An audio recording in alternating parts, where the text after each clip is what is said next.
नमस्कार विद्यार्थी मित्रों, आज हम हमारे इयत्ता 10वीं लोक भारती इस पाठ्य पुस्तक में से बूढ़ी काकी ये पूरक पठन जिसे मुंशी प्रेमचंद जी ने लिखा है, इसका अंतिम भाग आज हम देखने वाले हैं। ये आप देख रहे हैं, ये एक बूढ़ी वृद्धा अवस्था की एक बूढ़ी स्त्री है जिसकी जो कठिन परिस्थिति है इस पाठ में बताया गया है। किस प्रकार से जो बूढ़ी काकी होती है उसे बुद्धिराम और उसकी पत्नी रूपा मतलब उनसे पैसे लेने के बावजूद, जो साल के उसे 150-200 रुपये मिलते हैं उसके लेने के बावजूद, उनकी पूरी संपत्ति उनके नाम पे करने के बावजूद वो उसे अच्छी तरह से देखभाल उसकी करते नहीं हैं और उसे हमेशा डांटते फटकारते रहते हैं। उसके खाने के भी बड़े लाले पड़ जाते हैं। इस प्रकार की जो चीज़ें हमने देखी है। और उस घर में सिर्फ एक ही बच्ची होती है जो उनसे प्यार करती है, जिसका नाम लाडली होता है। और उनके घर में जब उनके बड़े बेटे का तिलक होता है उस समय किस प्रकार से जो बूढ़ी काकी है उसे खाने के लिए अन्न नहीं दिया जाता है, उसे फटकारा जाता है। और फिर जो छोटी बच्ची लाडली है उसे इस बारे में बड़ा खेद होता है कि घर में इतने लोग मेहमान आए हैं, सब लोग खा रहे हैं, सभी को पूड़ियाँ सब कुछ मिल रहा है, तो ये बूढ़ी काकी ने ऐसा कौन सा पाप किया, इसे ये लोग क्यों देते नहीं हैं, ये उसे समझ में नहीं आता। इस वजह से वो क्या करती है, अपने हिस्से की जो पूड़ियाँ है वो बाजू में रख देती है और सोचती है कि जब मांस हो जाएगी तब चुपचाप जाकर मैं वो बूढ़ी काकी को दे दूंगी, तो बूढ़ी काकी को दे दूंगी। फिर जब उसकी मांस हो जाती है वो चुपचाप से आती है लाडली और जो बूढ़ी काकी है उसे वो देती है। बूढ़ी काकी बड़ी चाव से वो खाती है, लेकिन जो उसकी भूख है उस जो वो पूड़ियाँ वो बचा के लाती है उससे भरती नहीं है। वो कहती है कि तुम माँ से और मांग के लाओ। वो कहती है माँ डांटेगी मारेगी, अभी माँ सो रही है। फिर वो पूरा वो जो जिसमें वो भर कर लाती है पूड़ियाँ, उसमें वो पूरा से देखती है कुछ टुकड़े तो बचे नहीं हैं। उसका दिल पूरी तरह से उसकी जो इच्छा है उस पूड़ियों में बसी रहती है। इस वजह से वो कहती है कि अभी एक काम करो, तुम मुझे वहाँ ले चलो जहाँ पर मेहमानों ने खाना खाया है। बूढ़ी काकी कहती है तुम मुझे वहाँ ले चलो जहाँ पर मेहमानों ने खाना खाया है। जैसे यहाँ पर आप देख रहे हो कि मेहमान यहाँ पे खाना खा रहे हैं और बड़े चाव से खा रहे हैं, लेकिन बूढ़ी काकी को खाने के लिए कुछ नहीं मिल रहा है। तो वो कहती है कि मुझे यहाँ ले चलो जहाँ मेहमानों ने खाना खाया है। तो ये जो लाडली है इसके बाद का पाठ आज हम पढ़ने वाले हैं। ठीक है, तो अभी हम देखते हैं किस प्रकार से आगे की घटनाएँ होती है। अभी बूढ़ी काकी कहती है कि मुझे मेहमानों ने जहाँ खाना खाया वहाँ ले चलो, लेकिन लाडली उनका अभिप्राय यानी उनका जो मीनिंग है, अर्थ है, वो समझ नहीं पाती है। उसने काकी का हाथ पकड़ा और ले जाकर झूठे पत्तलों के पास बिठा दिया। कहाँ जाकर? तो झूठे पत्तल के पास जाकर बिठा दिया। आप देख रहे हो ये झूठे पत्तल है, यहाँ पर जाकर उसने काकी को बिठा दिया। उस छोटी बच्ची को कुछ समझा नहीं और दिन शुदातुर हत्यान बुढ़िया पत्तलों से पुड़ियों के टुकड़े चुन चुन कर भक्षण करने लगी। ये जो बूढ़ी काकी है वो क्या करने लगी, वो बड़ी शुदातुर थे, मतलब अपनी भूख मिटाने के लिए बड़ी आतुर थी। बेचारी हतबल थी, हतध्यान थी, मतलब बाल बुद्धि की थी। उसे समझ में नहीं आ रहा था कि वो क्या करूँ, मुझे तो भूख लगी है, बस उसको यही समझ में आ रहा था। जिस वजह से वो क्या कर रही थी, ये जो टुकड़े थे, ये जो झूठी पत्तल थे, इसमें से जो टुकड़े थे उसे उठा कर चुन कर वो खाने लगी, भक्षण करने लगी यानी खाने लगी। फिर वो सोचने लगी ओ दही कितना स्वाद। अभी वो वहाँ पर जो छोटा टुकड़ा, जो थोड़ा सा दही गिरा होगा या जो कचौड़ियों के टुकड़े गिरे होंगे या खस्ता के टुकड़े गिरे होंगे, तो उसको वो अनुभव कर रही है कि कितना सुकोमल ये खस्ता था, कितनी कचौड़ियाँ कितनी सलोनी थी, दही कितना स्वादिष्ट था, ऐसी वो अभी अंदाज लगा रही है। काकी पूरी तरह से बुद्धिहीन होते हुए भी जानती थी कि मैं वो काम कर रही हूँ जो मुझे कदापि करना नहीं चाहिए। मतलब वो पूरी तरह से बुद्धिहीन हो चुकी थी। उसे पता था कि वो क्या कर रही है, उसे ये भी पता था कि मुझे ये काम करना नहीं चाहिए, लेकिन आज भूख और मजबूरी और बुढ़ापा उससे ये काम करने पे मतलब उसकी लाचारी के कारण उससे ये मजबूर हो रही थी। और वो झूठे पत्ते, उसकी परिस्थिति इतनी अच्छी होने के बावजूद जो बुद्धिराम और रूपा ने उस पर ख्याल न देने के कारण आज उस पर वो परिस्थिति आ चुकी थी। मैं दूसरों की झूठी पत्तल चाट रही हूँ।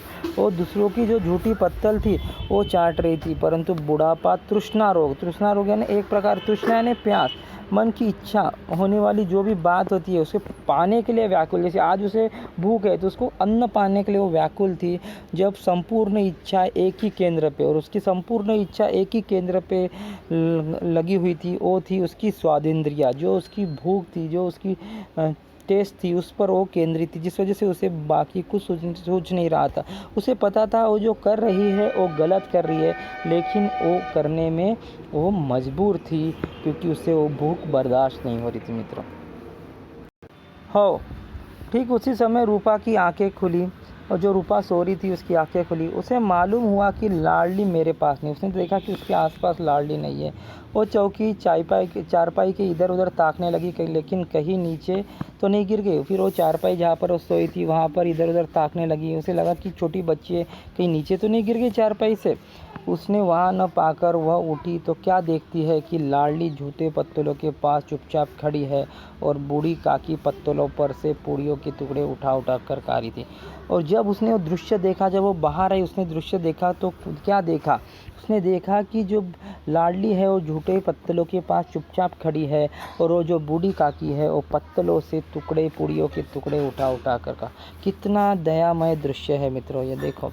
रूपा का हृदय सन्न हो गया। सन्न यानी एकदम उसे आश्चर्य हुआ। काटो तो खून नहीं, इस प्रकार की हमारी परिस्थिति होती है ना, मतलब हमें कुछ समझ, उस प्रकार से उसका हृदय पूरा तरह से सुन्न हो गया।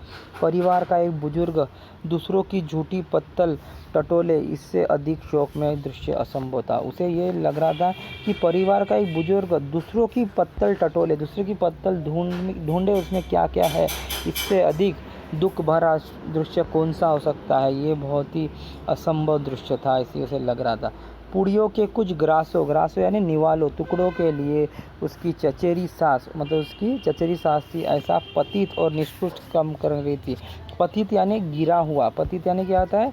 गिरा हुआ। निष्कृष्ट यानी एकदम निचले दर्जे का। लेकिन ये परिस्थिति किसके कारण आई थी? ये परिस्थिति आपको पता है रूपा और बुद्धिराम के कारण है, लेकिन वो मजबूर थी। लेकिन आज उसे ऐसी लग रहा था कि हमारे कारण से इस प्रकार का ये काम करना पड़ा। संसार पर कोई आपत्ति आने वाली है। रूपा सोचने लगी कि संसार पर कोई आपत्ति आने वाली है। रूपा को क्रोध नहीं आया इस बार। रूपा को जब ये दृश्य रूपा ने देखा तो उसे क्रोध नहीं आया। शोक के सम्मुख क्रोध कहा। अब उसे दुख लग रहा था, शोक लग रहा था, और उसके सामने क्रोध कहाँ से आया? उसे अपने किए पे शर्मिंदा हो रही थी। उसे समझ में नहीं आ रहा था कि मेरे हाथ से इतना बड़ा पाप कैसे हो गया। अब उसे अपनी गलती का एहसास हो रहा था। करुणा और भय उसके मन में दोनों आ रहे थे। करुणा भी आ रही थी, मतलब दया के भाव आ रहे थे, और डर भी लग रहा था। करुणा और भय से उसकी आंखें भर आई। उसकी आंखें क्या हो गई? भर आई। उसे भी रोना आया। इस अधर्म यानी जो धर्म के विरुद्ध है, जो धर्म है कि बूढ़े लोगों का हमने आदर सत्कार करना चाहिए, उन्हें खाने के लिए देना चाहिए, तो इस अधर्म के पाप का भागी कौन है? वो सोचने लगी, इस अधर्म के पाप का भागी कौन है? उसने सच्चे हृदय से गगन मंडल की ओर हाथ उठाकर कहा। गगन मंडल यानी आकाश की ओर हाथ उठाकर कहा, परमात्मा मेरे बच्चों पर दया करो। मतलब कि आपको पता है जो भी हमारे माँ बाप गलत काम करते हैं, जो हमारे माँ बाप जो भी गलतियाँ करते हैं, उसकी सज़ा उनके पुत्र पुत्रियों को मिलती है, मतलब बच्चों को मिलती है। क्योंकि आप जैसी भरोगे उस आपके परिवार को उस प्रकार का जो ये है गलतियों का जो भाग है वो सहन करना पड़ता है। इस अधर्म का दंड मुझे मत दो, तो नहीं तो मेरा सत्या। तो वो कहने लगी कि जो गलती मुझसे हुई है, अधर्म जो मुझसे हुआ, इसका दंड मुझे मत दो, नहीं तो मेरा सत्यानाश हो जाएगा। सत्यानाश यानी उसके कारण उसके बच्चों को वो भुगतना पड़ेगा। अब उसे अपनी गलती का एहसास हो रहा था कि वो जो कर रही थी वो बहुत बड़ा पाप वो कर रही थी, और ये बहुत बड़ी गलती वो कर चुकी थी। रूपा को अपनी स्वार्थपरता और अन्याय इस प्रकार प्रत्यक्ष रूप से कभी न दिख पड़े। मतलब आज तक वो स्वार्थी थी, ये उसे पता था। वो अन्याय कर रही थी, ये भी पता था उसे कि वो जो कर रही थी, मतलब हम लोगों को पता होता है कि हम गलत कर रहे हैं, हम स्वार्थी भावना से ये कर रहे हैं, हमारे कारण दूसरे को मन को ठेस पहुंच रही है, ये सब कुछ हमें पता होते हुए भी हम इस प्रकार के कार्य करते हैं। लेकिन ये जब उन पर बीतती है, उन पर उसकी आँच आती है, तब उनकी आंखें खुलती है। प्रत्यक्ष रूप पर उनके जब वो घटित होता है तब उनकी आँख खुलती है, कभी ना दिख पड़े। अभी तक दिखा नहीं, लेकिन आज उसने वो देखा कि उसके कारण उस बूढ़ी जो काकी थी उसे कितना सहन करना पड़ा। वो सोचने लगी, हाय कितनी निर्दयी हूँ। वो सोचने लगी, हाय कितनी निर्दयी हूँ मैं। कौन निर्दयी है? रूपा, जिसकी संपत्ति से मुझे 200 रुपया वार्षिक आय हो रही है, उसकी यह दुर्गति यानी दुर्दशा। मतलब जिसकी, आपको पता है कि बूढ़ी काकी की वजह से उनको 200 रुपये वार्षिक आय, और 200 रुपये उस समय के बहुत ज़्यादा होते थे मित्रों, और जिसकी वजह से आज वो मज़ा कर रहे हैं, उसकी आज ये दुर्दशा उन्होंने कर रखी थी, जिस वजह से उसे आज गलती का ऐसा, ओ मेरे कारण, ऐ दयामान भगवान, मुझे बड़ी भारी चूक हुई है, मुझे क्षमा करो। कहती अभी उसे पता चल रहा है कि उससे बहुत भारी चूक हो गई, तो भगवान से क्षमा याचना कर रही है। मित्रों, आज मेरे बेटे का तिलक था। आज क्या था? बुद्धिराम के और रूपा के बड़े बेटे का तिलक था।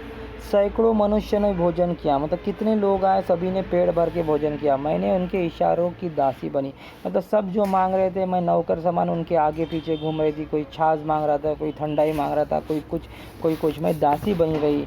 अपने नाम के लिए सैकड़ों रुपए व्यय कर दिए, मतलब अपने नाम के लिए मैंने सैकड़ों रुपए खर्च बर्बाद कर दिए, परंतु जिसकी बदौलत हजारों रुपए खाए, उससे इस उत्सव में भी भरपेट भोजन न दे सकी। मतलब सबको इतने पैसे मैंने बर्बाद किए, और जिसकी बदौलत ये कार्यक्रम, ये उत्सव मैं कर रही हूँ, ये समारंभ मैं कर रही हूँ, उसको मैं भरपेट भोजन भी नहीं दे सकी। तो इस वजह से उसे अपनी गलती का बड़ा एहसास होता है, उसे लगता है कि उसने आज बहुत बड़ी गलती कर दी है। तो ये सही बात है मित्रों। देखो, आज उसे अपनी गलती का पश्चाताप हो रहा है। केवल इसी कारण वह वृद्धा व असह्य, क्यों? क्योंकि वो आज वो क्रुद्ध है, मतलब बूढ़ी है, जो बुढ़ापा आ गया है, और बेसहारा है। असह्य यानी बेसहारा है, इसलिए जो बेसहारा है उसे तो हमें सहारा देना चाहिए, लेकिन आज मेरे वो बूढ़ी और बेसहारा, इसलिए मैंने ये क्या, ऐसी उसे अभी अपनी गलती का एहसास हो रहा था। तो केवल इसी कारण वो वृद्ध और असह्य थे, इस वजह से रूपा ने दिया जलाया। आज उसे समझ में आया अपनी गलती। अब उसने क्या किया? मंदिर में दिया जलाया, अपने भंडार का द्वार खोला, और एक थाली में संपूर्ण सामग्रियां सजाकर बूढ़ी काकी की ओर चली। मतलब आज उसे अपनी गलती का एहसास हो चुका था मित्रों, इस वजह से उसने मंदिर में दिया जलाया, अपने भंडार का द्वार खोला, और एक थाली में संपूर्ण जो सामग्री बनी थी, पूरी वगैरह, और सब सजाकर बूढ़ी काकी की ओर चली। रूपा का कंठारुद्ध स्वर में कहा, कंठारुद्ध यानी बहुत ही गला भर आया उसका, एकदम रोते हुए स्वर में उसने कहा, काकी उठो, भोजन कर लो, मुझसे आज बड़ी भूल हुई है, उसका बुरा न मानना, परमात्मा से प्रार्थना कर दो कि वो मेरा अपराध क्षमा करे। मतलब आज उसे पूरी तरह एहसास हो गया है मित्रों कि उसने आज तक जो किया वो काफ़ी गलती की, और आज उसे उस गलती का एहसास हो चुका था। इस वजह से वो अभी वो गलती सुधारना चाह रही थी, अपनी गलती का पश्चाताप करना चाह रही थी। इस वजह से वो गई काकी के लिए भोजन लेकर, और उससे कहा कि मुझसे बहुत बड़ी भूल हो गई, तो आप बुरा मत मानिए, और परमात्मा से प्रार्थना कीजिए कि मेरा जो अपराध है उसे क्षमा कर लो। आपको पता है कि जो बड़े बुजुर्ग हैं, आप कितना भी उन्हें बोले, भला बुरा कहे, लेकिन वो उसका बुरा नहीं मानते। अपने बच्चों का कभी बुरा नहीं मानता, अपने बच्चों का कभी बुरा वो माँ बाप देख नहीं सकते। कोई भी माँ बाप हो, अपने बच्चों का बुरा नहीं, हम भले कितना भी उनके साथ दुर्व्यवहार करें, कितना भी उन्हें छल कपट करें, कितना भी उनसे मतलब अच्छा बर्ताव ना करें, फिर भी उनके मन में हमेशा अपने बेटे बेटियों के लिए एक लगाव होता है, और कभी भी उनके मन में ये नहीं आएगा कि मेरे बच्चे के साथ या बच्ची के साथ बुरा हो। तो ये सिर्फ हम होते हैं, जो आजकल के युवा पीढ़ी जो स्वार्थी हो गए हैं, जो अपना देखते हैं, हमेशा ये सोचते हैं कि मेरा फ़ायदा किस में है, मैं क्या करूं जिससे मेरा फ़ायदा। हम हमेशा अपना फ़ायदा देखते हैं। हमारे जो बुजुर्ग हैं, जिसके कारण आज हम खड़े हैं, आत्मनिर्भर हुए, उसके बारे में हम ज़रा भी सोचते नहीं है। इसमें दिखाया गया भोले भोले बच्चों की भांति जो मिठाई पाकर मार और तिरस्कार सब भूल जाता है। जैसे बच्चे होते हैं ना, वो उनके भांति उनके समान, जो जैसे उनको मार दिए हमने, उनको बहुत पिटाई दी छोटे बच्चों को, उन्हें शरारत की, और बाद में अगर हमने उसको मिटाई दी है तो वो कैसे, वो सब भूल जाता है कि माँ ने हमको मारा था, पिताजी ने हमको मारा, तो सब भूल जाता है, तिरस्कार भूल जाता है। उसको तो मिठाई दिखती है। बच्चों का मन कैसे होता है, वो जल्दी से ये भूल जाता है। लेकिन जैसे जैसे हम बड़े होते हैं, हम स्वार्थी होने लगते हैं।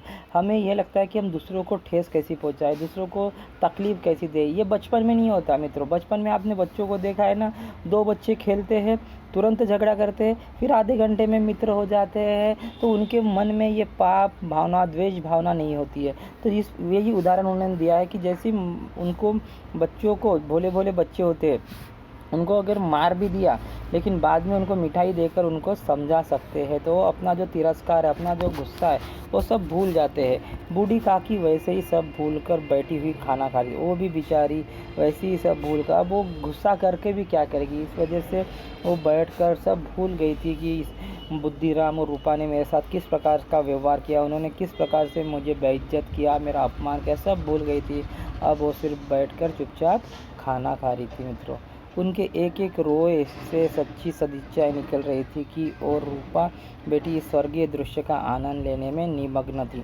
मतलब जो बूढ़ी काकी थी, उनकी रोए रोए से, मतलब रोम रोम से, शरीर के रोम रोम से सदिच्छाएँ मतलब शुभकामनाएँ निकल रही थी। सच्चे दिल से वो शुभकामनाएँ दे रही थी किसे, रूपा को, क्योंकि रूपा का जो स्वभाव था आज बदल चुका था। इसके आगे रूपा ऐसी कभी भी नहीं करेगी, ये उन्हें पता था, और रूपा भी भली भांति जानती थी कि ऐसा करना एक पाप है रही थी। और रूपा बैठी इस स्वर्गीय, और वो बेचारी बैठ के उस स्वर्गीय दृश्य, जो बहुत ही मन को प्रसन्न करने वाले दृश्य का निमग्न यानी पूरी तरह से उसमें लीन होकर उसका आनंद ले रही थी। क्योंकि हम जब दूसरे को देते हैं, दूसरे की आंखों में हमारे कारण जब ये खुशी कभी रूपा महसूस न कर पाई थी। आज जब उसने देखा कि देने में ही खुशी है, दूसरे के खुशी में ही खुशी मानना चाहिए, तो आज उस स्वर्गीय आनंद ले रही। क्योंकि कभी भी हम, भगवान हमें क्या सिखाता है, जो दूसरों को, जो स्वार्थ परित रहे, हम निस्वार्थ रहे और दूसरे की मदद करते रहे, तो दूसरों की मदद करने से जो आनंद हमें, स्वर्गीय आनंद हमें मिलता है, उससे बड़ा कोई आनंद। इस वजह से तो बड़े बड़े